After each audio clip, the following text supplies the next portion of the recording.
श्रीपाद राजम शरणम प्रपद्ये. अध्याय 42. श्रीपाद प्रभू पीठिकापुरातून अंतर्धान. श्रीपाद प्रभूंचं माता पिता बापनाचार्युलू यांना दिव्य दर्शन. दुपारच्या जेवणानंतर श्री भास्कर पंडित म्हणाले, श्रीपाद प्रभूंनी शूद्राच्या घरी राहून दत्त दीक्षा दिली. दीक्षाविधीत केल्या जाणाऱ्या पूजा अर्चना आणि इतर नियमांचं पालन न करता केवळ भक्तांच्या हातात पवित्र दोरा बांधून केवळ भजन करण्यास सांगितलं. श्रीपाद प्रभूंनी दीक्षा घेणाऱ्यांना सांगितलं होतं की ते स्वतःच दत्तात्रेय असून त्यांच्या स्मरण मात्रानंच भक्तांच्या पीडा कष्ट निवारण होतात. या दीक्षेमध्ये शास्त्राची अवहेलना झाली असं कोणी समजू नये असं प्रभू आवर्जून सांगत होते. परंतु पीठिकापुरमधील ब्राह्मणांनी एकत्र येऊन त्यावेळी पीठाधीश असलेल्या शंकराचार्यांकडे याविषयीची माहिती तक्रारीच्या सुरात दिली. तसंच श्री बापनाचार्युलू आणि अप्पळराज शर्मा यांना ब्राह्मण कुलातून बहिष्कृत करावं अशी सूचना सुद्धा ब्राह्मणांनी श्री शंकराचार्य स्वामींना केली. त्यावेळी श्रीपाद प्रभू अंतर्ध्यानस्थ असल्यानं ती चर्चा तिथंच थांबली. श्री शंकराचार्यांच्या अनुमतीशिवाय आध्यात्मिक विषयात कोणताही बदल करता येणार नाही असा एक ठराव मान्य झाला. या संदर्भात 16 वर्षाच्या बालकानं स्वतः दत्तप्रभूंचा अवतार असल्याचा निर्णय घेणं देवद्रोह केल्याप्रमाणे आहे असं मत अनेक ब्राह्मणांनी व्यक्त केलं. काही ब्राह्मणांच्या मनात कपट असून सुद्धा ते वरवरची खोटी सहानुभूती प्रकट करण्यासाठी बापनाचार्युलूंच्या घरी आले. बापनाचार्युलू म्हणाले, श्रीपाद प्रभू आम्हाला त्यांच्या तेजानं दीपवित आहेत. ते महाप्रभू श्रीपाद श्रीवल्लभ बालरूपात आमच्या घरी खेळले आणि आम्हाला दिव्य आनंदाचा लाभ करून दिला. आमच्या नेत्रावर असलेला मायेचा पडदा त्यांनी दूर केला. आज ते आमच्या डोळ्यात किरण होऊन चमकत आहेत. त्यांच्या नयन मनोहारी दिव्य दर्शनानं आम्हाला भारावून टाकलंय. आम्ही किती भाग्यवान आहोत याची गणतीच करता येत नाही. बापनाचार्युलूंचं हे वक्तव्य ऐकून खोटी सहानुभूती दर्शवण्यास आलेले ब्राह्मण एकही शब्द न उच्चारता तसेच परतले. त्यांच्या मनातील किलमिष भाव पूर्णपणे निघून गेला होता. थोड्या वेळानं श्रीपाद प्रभू आपल्या घरी परतले. सुमती महाराणी, अप्पळराज शर्मा, त्यांच्या बहिणी आणि भाऊ सर्वजण अत्यंत आनंदात होते. श्री अप्पळराज शर्मा म्हणाले, श्रीपादाबद्दल आम्हाला यापूर्वी खूपच काळजी होती, परंतु आता आमच्या मनावरचं ओझं कमी झालंय. आम्ही त्यांचं स्मरण केल्याबरोबर ते आमच्या मनःचक्षुसमोर प्रकट होतात.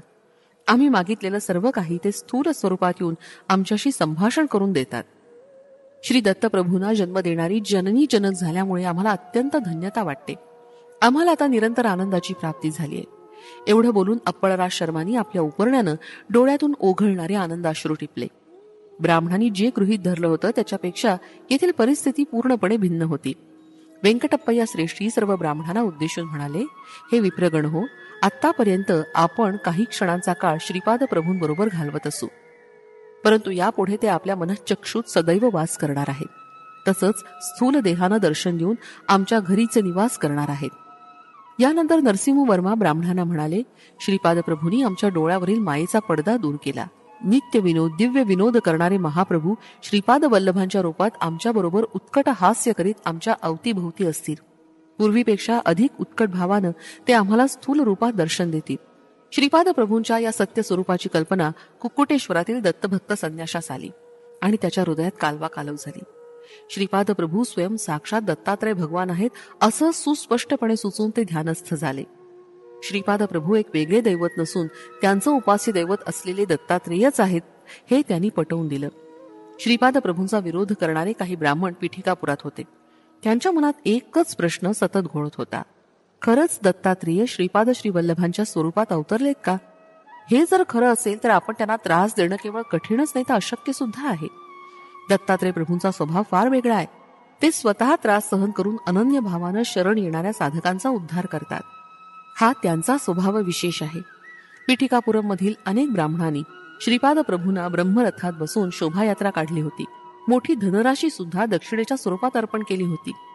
दत्त दीक्षा देणारे संन्यासी केवळ गुरुदक्षिणा मिळावी या उद्देशानं दीक्षा देत होते. त्यांनी ते एक धनार्जनाचं साधनच केलं होतं.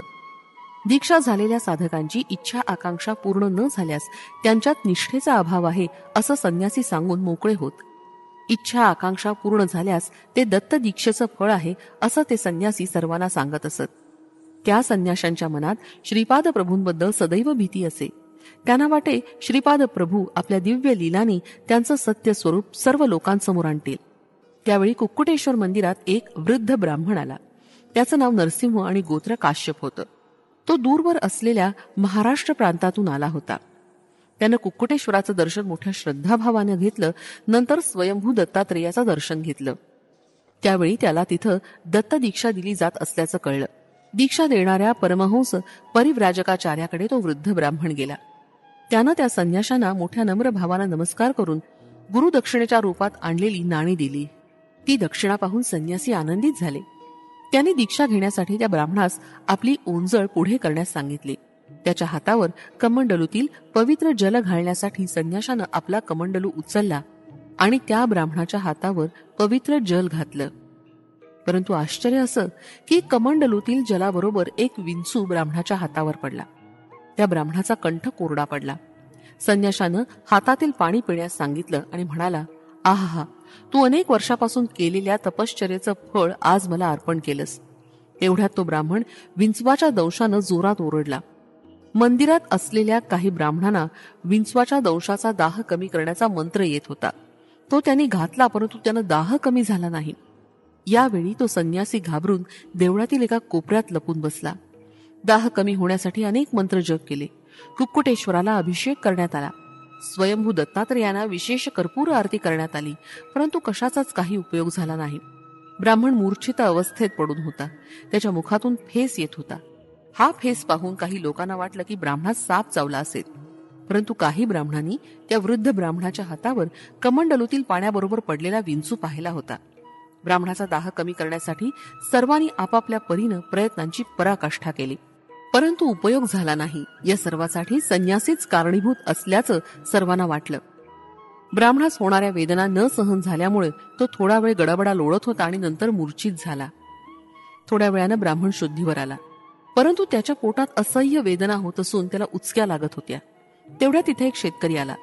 तो त्या वृद्ध ब्राह्मणास म्हणाला, आमच्या कुलातील व्यंकय्या नावाच्या एका प्रतिष्ठित व्यक्तीनं श्रीपाद प्रभूंच्या मंत्राक्षता दिल्या आहेत. त्या ब्राह्मणानं मोठ्या श्रद्धाभावानं श्रीपाद प्रभूंचं स्मरण करून त्या मंत्राक्षता हातात घेऊन थोड्या आपल्या मस्तकी धारण केल्या. आणि आश्चर्य असं की काही क्षणातच ब्राह्मणाच्या साऱ्या वेदना नाहीशा झाल्या आणि तो पूर्ववत स्वस्थ झाला. या सर्व प्रकारानं लोकांचा संन्याशावरील विश्वास उडाला. सर्व दीक्षित साधकांनी दिलेली गुरुदक्षिणा त्याच्याकडून परत घेतली आणि त्या संन्याशाला पिठिकापुरम मधून हाकलून दिलं. संन्याशाकडून परत घेतलेल्या पैशांचा विनियोग कसा करावा हे सर्व साधकांनी बापनाचार्युलोंना विचारलं.